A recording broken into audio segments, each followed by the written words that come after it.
Halo teman-teman semuanya, kembali lagi ke channel Rafael Kesnazura.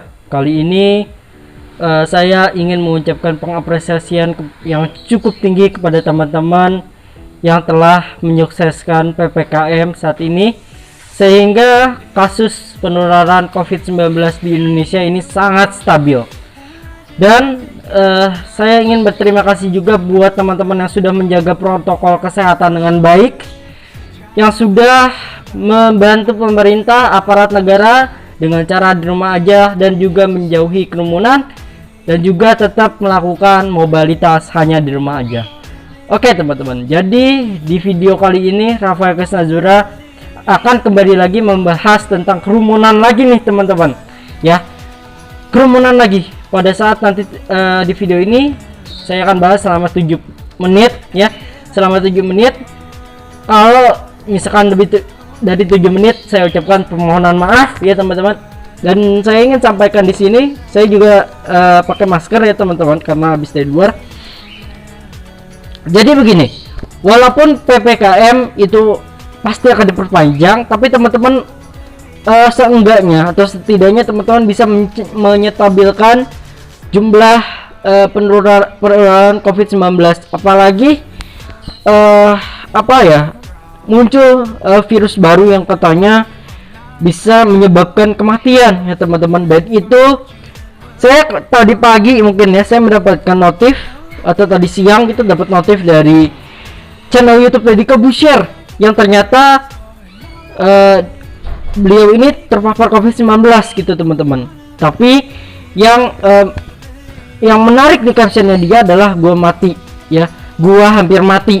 Nah, artinya kalau ada caption seperti itu berarti ini sangat berbahaya teman-teman, dan berarti teman-teman harus meningkatkan protokol kesehatan. Nah, kenapa harus meningkatkan protokol kesehatan? Karena banyak sekali yang saya lihat sesuai dengan fakta di lapangan, banyak sekali orang-orang ataupun anak-anak remaja yang masih saja menggunakan masker tidak double ya.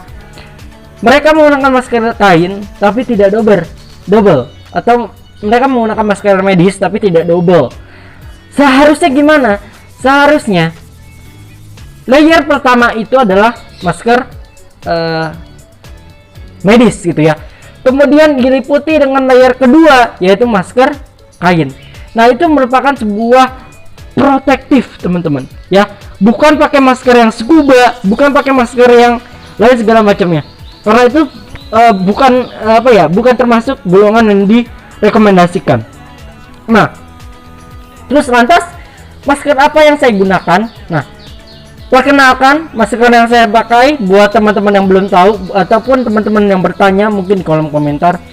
Ini merupakan masker N95 ya, masker terinfeksius yang dimana seluruh rumah sakit menggunakan masker ini untuk melakukan tindakannya. Dan bahkan masker medis ini menjadi pelindungan terakhir bagi saya, dan juga harganya juga yang cukup mahal ya. Saya tidak menyebutkan nominal relatifnya, tapi teman-teman bisa cek saja di toko online seperti Tokped atau Shopee. Silakan teman-teman cek ya. Jadi yang saya mau tekankan di sini, masih banyak sekali anak-anak ataupun orang-orang yang tidak menggunakan masker medis dengan baik ya, ataupun menggunakan masker kain tapi hanya masker kain saja tok gitu loh, tanpa ada pelindungan dari masker medis. Nah, seharusnya seperti apa? Seharusnya di sini itu layer pertama ini adalah masker kain ya, layer pertama ini adalah masker kain, kemudian layer kedua barulah masker medis. Kalau yang segmen 5 apakah mesti pakai masker kain lagi? Karena enggak teman-teman, karena masker N95 ini sangat ketat ya. Lihat di sini sangat ketat, menempel pada hidung ya, sangat ketat sekali. Jadi kemungkinan untuk itunya sangat sedikit. Jadi teman-teman yang nggak usah perlu khawatir tentang hal-hal yang seperti itu ya. Dan juga saya ingin tekankan teman-teman ya, masih banyak anak-anak yang nongkrong, masih banyak orang-orang yang nongkrong di tengah PPKM. Coba deh di stop deh kerumunan itu ya.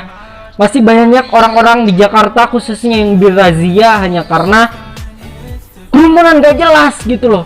kerumunan yang gak ada faedahnya gitu loh, kerumunan deket-deketan yang harusnya dia nggak jadi berkerumun malah dibubarin oleh aparat gitu kan.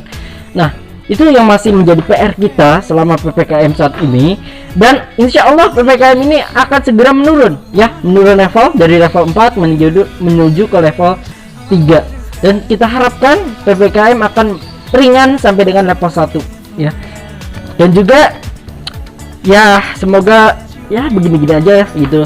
Dan juga saya juga ingin mengingatkan kepada teman-teman, kasihanilah orang-orang ya yang terdampak COVID-19 yang tidak memiliki pekerjaan ya teman-teman akibat COVID-19 gitu teman-teman. Jadi itu yang sangat kita sayangkan ketika kita berulah ya, berulah kemudian ketika kita sudah berulah berdampak kepada orang lain, berdampak kepada pekerjaan orang lain ya, yang sangat kasihan gitu teman-teman. Dan bahkan harus merumahkan karyawannya hanya karena COVID-19 gitu teman-teman ya. Bahkan batuk saya udah dicurigai oleh orang ya, batuk aja udah dicurigai oleh beberapa orang, bersin ada apa lagi.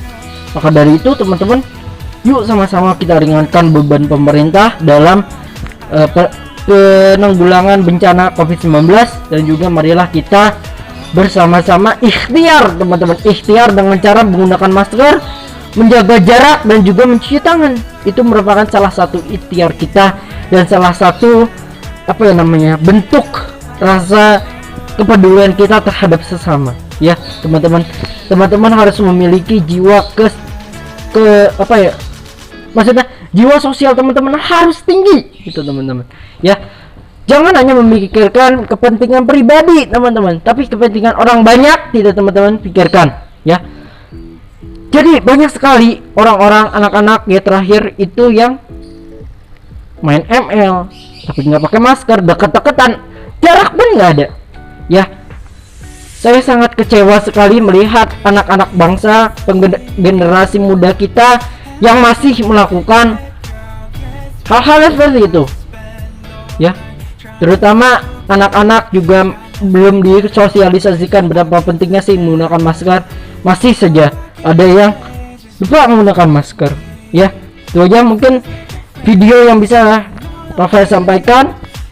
Saya buletin aja ya sampai 8 menit.